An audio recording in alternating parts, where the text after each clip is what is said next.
నక్కతో శశిరేఖతో నా కంటి పాపలో వెలుగొచ్చింది నీ మాటతో ముసినవ్వుతో మదిలో ఎదలో కథలో మలుపొచ్చింది నీ చెలిమితో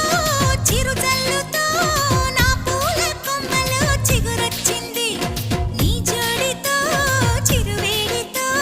చెడలు మెడలు ఒడిలో కొలుకొచ్చింది హరే కృష్ణయ్య పాడింది అష్టపదంట ఈ రామయ్య పాడేది ఏకపదంట గోపెమ్మే చెప్పింది గుట్టు కథంట మరి చిలకమ్మే చెప్పేది గొప్ప కథంట పున్నమిలా వచ్చింది ప్రేమ